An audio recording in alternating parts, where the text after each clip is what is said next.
Hi there. Welcome to Cloud Security Podcast by Google. Thanks for joining us today. Your host here as ever, myself, Tim Peacock, Senior PM on Google SecOps, and Anton Chuvakin, a reformed analyst and senior staff in Google Cloud's Office of the CISO. You can find and subscribe to this podcast wherever you get your podcasts, as well as at our website, cloud.withgoogle.com/cloudsecurity/podcast. If you enjoy our content and want delivered to you piping hot every Monday, please do hit that subscribe button. If you're following on YouTube, what do they say? Like and subscribe, ring the bell, all that stuff. You can follow the show, argue with us, and the rest of our Cloud Security Podcast listeners on the Google Cloud Security community page. Anton, we have a fun episode today about agentic SOC and really getting into the weeds of how to make it work and how to manage your costs. What else did we talk about here? I think of this episode as kind of the opposite of rambling marketing about agentic SOC and how AI would save you and how it beautifully replaces all the level 1s, 2s, and 3s. No, this is like none of that. None of that. It's actually how people did the work in a SOC with AI and agents, all the way down, how they run it, how they manage it, how they watch the costs. Watching the costs comes up for people who actually do the work. For people who read the glosses, right, they only see high level, oh yeah, you'll save money, you'll fire the people. Not the reality. But what the reality is, nobody knows. Right. And this episode reveals some of that, actually much of that. Much of that. And I thought it was very interesting, the specific ROI that he was able to point to and say, listen, this is how much it's costing us. This is how much it's performing. I was really impressed with that part in particular. So maybe, listeners, without any further ado, let's turn things over to today's guest. Today, we're joined by Dennis Chow, Director of Detection Engineering at UKG. Dennis, thank you so much for joining us today. This is, listeners, if we seem a little rusty, it's our first recording that we're actually doing in 2026. So let's hope we remember how to podcast. Dennis, we ended last season, which seems a long time ago now, talking about the AI apocalypse, the idea that we're living in this post-AI world where LLMs are out there autonomously, agentically hacking companies. Do you think that AI-powered attacks are here as far as what you're seeing? And if so, or if they're not here yet, but you think they're coming, what's your plan to sort of live in that world and be ready to defend effectively against that? Is it better patching, better DNR? What's the plan for that? I think AI-generated attacks are already here. So AI reinfused agentic side, so retries, scale, things of that nature, generated payloads. I don't think AI, there was an instance in DEF CON where we had AI exploitation, and they got the first set of attempts there. I don't think we're at the research level yet. I do think it gives trials and errors just like everything else. But I do think we're at generative AI. Maybe to do patching in response to some of that is really about more of the suggestive detection side and testing. So if you think about detection as code, you really need to think about, do you have your pipelines, unit tests, integration tests? And so if you can do an AI agent that generates some of that and does automatic testing for you, you're already ahead of the game too. Now, it does increase costs and latency and stuff like that. So I think that's where we're at in the industry today. I don't think anyone's really done a super zero day based on an agentic solution that I've seen so far, unless you guys have seen it. I haven't seen that, but I want to ask maybe a more concrete question, which Anton always encourages me to do, which is your team, I've heard, is now using a hybrid agent workflow. What does that mean? Because that's what I've heard, but I want to know what that means and how that's working for you.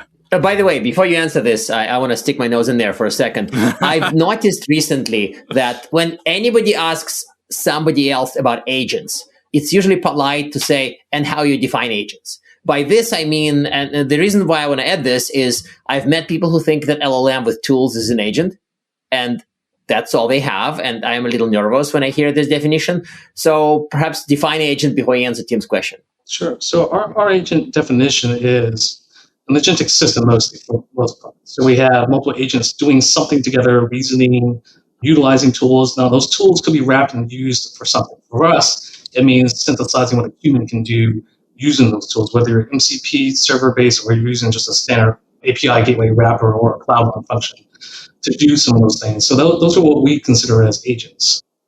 Whether they do a good job or not depends on a lot of evals too. Yeah, tell us about your evals in a sec, but go on. I want to hear about your evals later. Yeah, sure. So I guess back to the hybrid agent side, we started off way before ADK was even a concept or even published out there. So we're doing Sword++ like everyone else. So put a agentic attempt flow, deterministic code, add LM as a function, call tools, let it come back out. That's your request the agent. We moved over to full ADK where we went full on letting it decide on its own fate and its own factor. And our costs were spiraled out of control. Our context windows kept blowing up. It was kind of crazy. Of course, we were in the early days of ADK as well, some of the earlier versions of that. Now that we've kind of updated ourselves to this and we have additional evals, there's now pre and post hook, support, things of that nature in ADK, we moved to what we call as hybrid agents. So I coined that term from on LAL on our team that's done that. So Ana Marinas, LAL Garcia, they kind of went back to the drawing board and went, okay, what do we do about blowing this up? How do we get our cost controls down? How do we actually get it into not spinning in an infinite loop on itself, going into a 4-hour investigation of the SOC in our case? We want it down to about 5 to 15 minutes, which is our sweet spot. So we went back down and said, let's do something that's best, which is control the master flow. So the master flow being, for us, being a 7-stage pipeline step. We have a ticket operator, a decision agent. We have conditional branching using deterministic code. And we use hybrid in terms of using its own reasoning processes to create new instructions to itself. And then, of course, using ADKs, they can reflect a retry plugin to go ahead and use some of those semi-deterministic approaches there. We also let it go down its own rapid path of utilizing what we call agents as tools, just like using ADK. And so when we say one function of the SOC, you need to go down and drill into the investigation piece, endpoints, networks. Do you pivot besides using the same indicator? Those are things that we let it decide on its own and then bring it right back out to the master drawing board or a blackboard type of approach, shared memory there. From there, we actually go back into the conditional model. Did it try and fail? How many failures would it go? So we have semi-deterministic items going on there. We don't use agents as those loops for those purposes because it kind of spirals out of control. We do have another triage loop by itself as one last item. And then for a lot of our evals, we use LLM as a judge. And before it gets back to the investigation process and back, we have a final disposition agent finally making that last call. We had it against a set of post calls, almost callback with ADK in particular. And we do basic hallucinations and perplexity judgments on that, which adds to our cost too. But it actually creates a really nice disposition. And so for us, the highest level of precision for an analyst equivalent or heavily augmented analyst for automation is the final disposition. Did you make a right call for benign positive, false positive, true positive, and why? Those are our two major issues that we look at for damage control and issues around that. So when we do our sampling, we use basic Z-score model, and then we bring that back and go, okay, of 100 use cases, you might say for 95% confidence level, can you say, well, let's just sample like 30% of them, rough estimate. And then that actually adds a lot to our costs. We saw our original use case of it just doing a really decent job without the evals at around 4,000, 5,000 a month. Now we're closer to 10,000 a month. But at 120K analysts looking at 10 alerts per hour, 24/7, and when we looked at it from the last week, granted it's still seasonal holiday time, 427 alerts within that period that we sampled versus a human analyst doing the same thing. We still have 2 different scenes as we're migrating right now. And what we found was that this is still 4.5 times faster at a one-person analyst doing all the level 1, somewhat level 2 work, full investigation, and that's for a cost of one analyst versus having like 10. So we're working through GRC right now to see if they'll allow us to do eyes on glass, knock on wood. It was that 24/7 statement, but yeah, that's what we have so far. We actually deployed this 2 weeks ago, actually. Okay, so a ton of follow-ups out of that, but I think Anton gets first bite at that apple. Sure. Yeah, I kind of wanted to, before I follow up and ask about the use cases, I wanted to basically reconfirm your answer to hybrid agent workflow means it has agentic, aka non-deterministic, and traditional coding, if then else workflow. Like hybrid means a bunch of LLM, a bunch of stuff is LLM, a bunch of stuff is deterministic. Is that fair? Yeah, that's fair. Yeah, I would say the most important part that we found that controls cost and quality for us in the more easy to guess fashion from unit testing is having the deterministic part on the outer shell of the master control flow. That master control deterministic outer shell makes a ton of sense, especially if you think about, Anton, some of the stuff that Heather was saying during her last appearance on the show about the weird directions that the LLM will go down when you don't constrain it. We had Heather Adkins come on last year, and she was talking about how in one case they tried to get an LLM to red team and it ended up researching CPU vulnerabilities instead of using obvious stuff. Oh, yeah. So controlling the what's the right term for this? Like harebrained schemes of the LLM seems to be important. Yeah. I kind of want to, in light of that, what I want to ask is kind of a more of a use case catalog, because a lot of people, when they imagine AI and SOC, As you recall, I kind of make jokes about how I don't like AI SOC, but I like AI in my SOC. The use cases that people see is just obsessed they go to triage right away. They think, oh yeah, the machine would get all this pile of stuff flowing through the pipe, and then you crank a handle and it gives you good data. But apart from that use case, what are your AI in a SOC use cases? Sure. So right now we just got the triage and investigation portion done. It creates a escalation to our SOC so far to like the level 2Q. Now, what we have down in the pipeline, we've already got the containment portion of it. We even had it before 80K, was that we want for anything that has a true positive, high fidelity, high confidence interval, that we wanted to say, hey, high confidence means this. We have the last known true positives, at least in the last 30 days or so. And we've limited it to other things, including hard guardrails for do not contain a server in production, do not contain your VP of ops or something like that. And so we have some of those things that are en route and planned. Now, those are extremely limited. So if you look at other like solutions commercially, like a 7AI or something, they are not going to want to do that. Or if they do it, they do it on a very specific use case. We plan to do the same thing in this case. Now, what's a little bit different for us, we also have payload extraction. So as the student's reasoning in some of the sub-workflows, we've actually pulled PCATs from our NDR. And we've actually pulled it through and let it explode and explore itself. We also have an MCP server that we had to really struggle to keep it running. It doesn't do the best job as a full malware analysis, but we have some of that going on. So we wanted to actually do detonation and deobfuscation. And then we need to figure out, we haven't really determined what we want automated for this containment part first, contain first, and then send it back to the analyst, or send it to the analyst and hope that they get back online fast enough to actually do something about it for, in let's case, a high reliable like ransomware indicator. So lots of I/O going on with this, a bunch of entropy being measured. What do you do from this point forward when the analyst is asleep trying to get back to their pager duty? So we're making those decisions right now. I guess the last use case that we have, and we have it for the end of the year, and this is going to be determined based on our cost control, is the hunting side. So we want to take the same model and pattern that we want to do here, and then move it to the threat informed side. So we're going to take a bucket or SharePoint, whatever we decide to do, let it ingest, determine the hypotheses there. We're going to use it loosely based on mandates, workflows, and then let it go through at least 3 different iterations or variations of a total TTP attack map. And then we'll have it do a tandem item. So we'll create the attack map. The second one, we plan on trying to bring enumeration and context through it. So we have to have a very targeted one. So we want to target something in production in our sub-module, this type of product that we have in our case, UKG, we're a SaaS company. And we're going to target this specific set of items. We wanted to enumerate first and bring it back in for that context management. And then, of course, do multiple compressions and removing extra characters that it doesn't need for its context window. And then we we use a rise slap on an instrument, the calls, to look for hallucination patterns that we know of.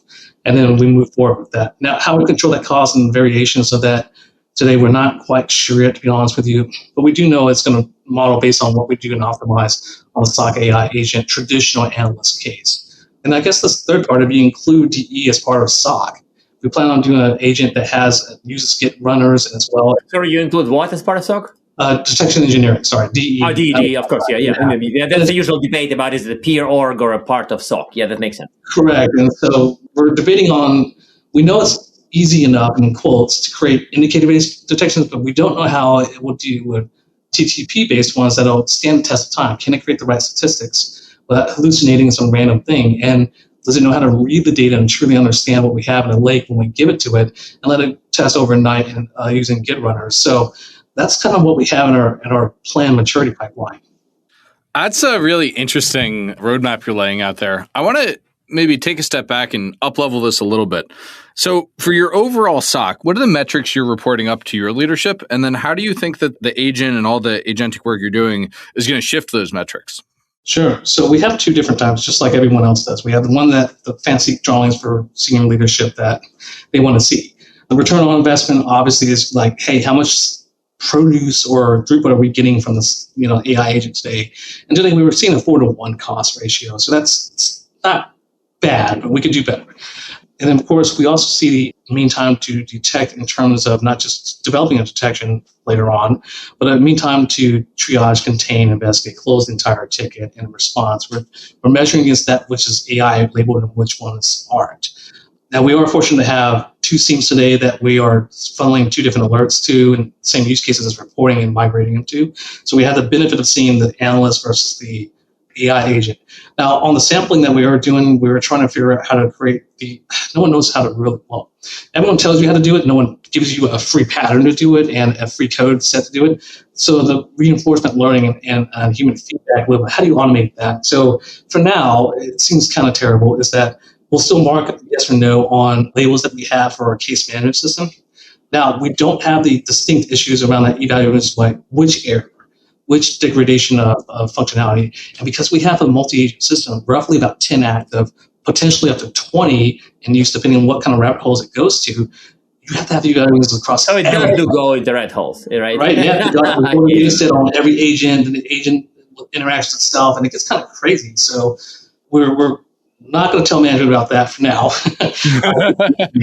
But we are going to show them that, yes, based on our rough guesstimate, we're seeing like for every 10 alerts across a spread of good use cases, that it is getting about 8% accuracy or 70% accuracy. So really, we're looking at the standard, we're teaching them the F1 score, what it really means. We're teaching them a bit about perplexity, about just like analysts get confused, there's model confusion itself. And then we do give them the caveat. LLM as a judge is one of the few ways we can get to it in a practical mean while we're instrumenting it. Oh, and by the way, the costs are going to keep going up because we have to keep monitoring its runtime. So that's what we're reporting upwards. On the back end of that, we have dynamic and static based eval. Static being something always changes. Hey, it's going to go above 10,000 a month or something, right? Or it's going to be longer than a 20-minute total runtime for its entire session management. So those are things. The other dynamic ones are more about the prompt window sizes and the context around those. So when we talk about hallucinations, we have fixed patterns, but we also try to include feedback from the analysts in terms of we have a QC/QA review, and we actually have comments notes in our case management. We will take those out, let LLM transform them and wash them into LLM type friendly behavior, and we'll re-inject them back into the hallucinations eval and these other evals around there to see if we see noticeable differences. Like, for instance, there's a pretty good case where you see increased latency usually results in the increased hallucinations and tool order malfunction calls. And for anyone listening, our data scientists have said about 50% of our context window utilization, even in the frontier models, have seen huge hallucination, increases in spikes. So that's what we're using on our end. And we're instrumenting with Arise. We are using Vertex as well, what you guys call trajectory-based items. We're using our own framework. And I want to remind everyone, you can't just use one framework. Precision means something different, and recall means something totally different in every single agent, and every single agent's interaction with the parent agent in your entire system. So your evals get kind of crazy. So make sure you focus on the inputs and the outputs, at least at the very edges of your use case. I like that. A lot of depth there for listeners to digest. I think that the cost thing you keep bringing up, and it's so interesting to me. How are you talking to your leadership about that, and how are you thinking about that changing over time as the cost for frontier models continues to come down? Well, we give them the idea that the frontier models come down not because they're less complex and they offer just like the fast version versus the reasoning version of it. We also talk about in terms of efficiency and token utilization. Can you use less shots, right, in your retry attempts? Those are part of it too. We're mostly looking at also how we do compression right now. There's the different versions that everyone uses, but they all have a variation of using another ML model or an LLM to do that. So that adds back to the cost. So we go back into what we think is traditional compression, which is how many white spaces can we take away? How many extras can we take away and trim that? For that, we can just regular expression that pipeline and then reduce our costs right there. We're also looking at in terms of telling our leadership, look, even though you may reduce costs in the operational runtime for just using the analysis, you still have security monitoring that I think everyone is really weak at still. So we might talk about model guard, and then Meta has their purple llama, right? And you look, but these are all focused on OWASP 10 LLMs and injections, but that's not enough, right? So there's always going to be a way around there. And so I think what leadership's not focused on right now in terms of the larger industry is how do you measure your runtime and how much do you sample of each size, just like a probe for flows, before it's just not worth the return on investment. So we're telling leadership right now, here's our preventive controls. Here's the hard guardrails saying cause an exception handler and make it kill itself when it needs to. We have a kill switch as well, by the way, for SOC analysts. So we use a stored playbook to let it kill it. But also we tell them, look, for what we plan to have the cost maintain where it is, roughly at the cost of, we hope to try to get down to one analyst for a factor of 10. But in that one analyst, we're also going to, even though we're going to increase our cost over operations, never completely reduce it to like $40K a year or something. In exchange for that, we have multiple ways of monitoring, including the actual famous word guardrails that everyone keeps to say. And we can finally say, based on the security use case product, you can't just slap model guard on there. There's policies, there's latency involved in there, and there's false positives that we have less tuning capabilities of. Why don't we focus on having the monitoring portions of it and then having those outliers become the SOAR automated playbooks to decide whether or not the AI agent system should continue running or skip this batch and go to the next one. So those are what we're working on today to fill in that gap. So we're going to stay roughly about a six-figure analyst in our opinion, but we're promising more value add in the back end for operational monitoring and due diligence. And we hope to bring that pattern back to our SREs to say, hey, you can also do this too. It's not just a security thing, it's performance at the same time. By the That's way, really the cost bit is interesting. Sorry for interrupting, Tim. No, go it's ahead. just like people who show up with like absolutely naive, I'll just deal with some AI SOC vendor, they sort of automatically, completely brainlessly assume that it's cheaper than what they have. But done wrong, it's really not. Yeah. And it's just like, I've seen people who come with examples of it would be 10% worse and 5% cheaper, or it would be 30% worse and 10% cheaper. And I'm like, wait a second, that's not saving money. Or occasionally 10% worse and 10% more expensive. And I'm like, wait, what? Why? I mean, you need to watch the cost for some of the things. I mean, ultimately, here at Google, maybe we are not as obsessed about some of the stuff, but we are still obsessed a little bit. Tim is making the PM face. Yeah. I'm going to smack Anton with the PM stick in a second here. Yeah. I hate to do this because we're having so much fun. Anton, I think we have time for maybe one more question before we close. Do you want to pick the final question, Anton? Yeah, I want to hit the one about the use cases and rule writing, because you mentioned, of course, detection engineering, hey, it's in your title. And again, I've met some people who show up and think that we can just shovel threat intel into some kind of big funnel, crank an LLM handle, and beautiful rules that are performant, no false positives, no false negatives, just beautiful come out. I mean, that's obviously completely insane. But what is the reality of DE using AI? And what's the reality of the next couple of years, if you can predict? You know, I think right now, at least for the elements out they are today, we're just going to use it for suggestive. We're going to still merge our PRs. We're going to look at our testing. We hope that you have a BAS solution to help you with your integrated testing. But we're not going to hope more than decent indicators, and let's say decent indicator-driven approaches with a human still approving those and pushing those to prod. We have no idea if it's truly testing the unit tests in terms of agentically, unless you're letting it get results directly from a pipeline, which we hope that you're doing, and then retrying those overnight. But we don't know how good that's ever going to be. The only thing we can see is that it's probably going to use its existing data set. It might use grounding or search for something that it sees online. But we don't know how it's going to pull that back and rank it file. Like something from VX Underground or something from Malware Unicorn is something different than Joe Blow on Reddit. So that's something to keep in mind too. Our data scientist, Austin Nowak, also says that the evaluations are very different for DE over SOC use cases as well. So our evaluations, although they may seem simple, we have to evaluate more performance-based items. So how do we evaluate the runtime and instrument that? And so when we look at use cases and how we inject it, what does integration even look like? Does it match a TTP in there? Do you want it to not match an existing TTP based on coverage because it's net new on some random zero day that you see from the news, but you have no additional details about the exploit research and what POC looks like? Those are things that scare me. I think for the next 2 years, we're going to be still hand-holding that a little bit. But in the next 2 years, I see a lot of excitement where maybe someone's going to have a breakthrough in a research base, especially with these new models like Gemini 3, right? Cloud Opus and stuff like that. And so if they can get the research portion of it down, learn to prove things, and then build its own POC, we can kind of take that back to DE and do that. Now I also see A2A, right, the protocol that you guys made, or Google specifically made it.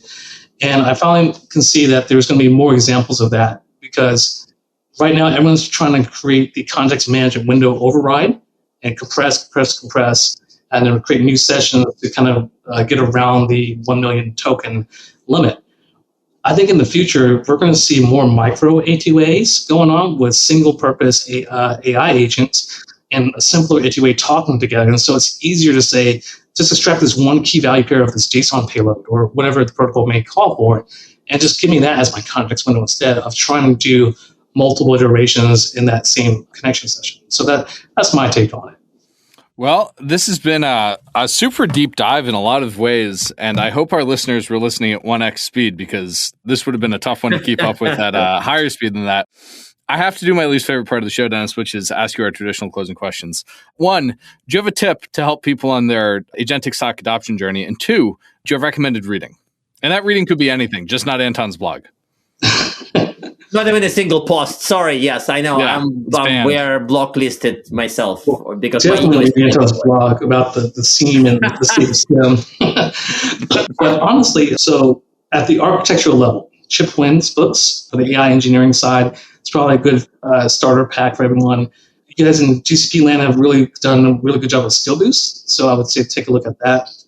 Me personally, I'm not going to lie, my team uses ADK because there's a lot of powerful stuff going on there. For you starting out in the agentic world, build the agent using the most crude main deterministic code as possible, Python, Go, whatever your case may be. Get it to work using flat files, then figure out how you want to port it to the next items like Vertex memory agents and stores and stuff of that nature. Figure the part out first, get it to work. I have some code in my GitHub somewhere to take a look at if you want to look at what one could be for local enumeration and local tool runtime.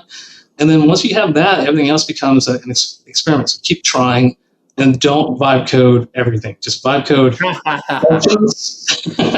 I don't know. Somehow it's just advice for the times. It just reminds us we're in 2026, right?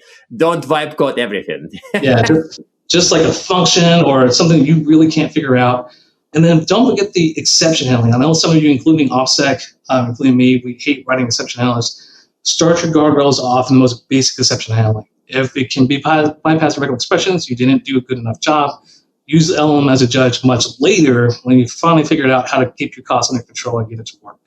Well, Dennis, I can't thank you enough for joining us today. This has been an incredibly technical deep dive into the world of agents for SOC. It's rare that we get this level of technical depth in an episode while remaining accessible. So thank you so much for joining us today. Awesome. Thanks, fellas. And now we are at time. Thank you very much for listening and, of course, for subscribing. Please subscribe so you can get new episodes piping hot. And if you love our content, please drop us a review on your platform of choice. You can find this podcast on YouTube, Apple Podcasts, Spotify, or wherever you get your podcasts. Also, you can find us on our website, cloud.withgoogle.com/cloudsecurity/podcasts. You can argue with us on the Google Cloud Security Community site, googlecloudcommunity.com. You can follow us on x.com/cloudsecpodcast, tweet at us, email us, argue with us, and if we like or hate what we hear, we can invite you to the next episode. See you on the next episode of the Cloud Security Podcast by Google.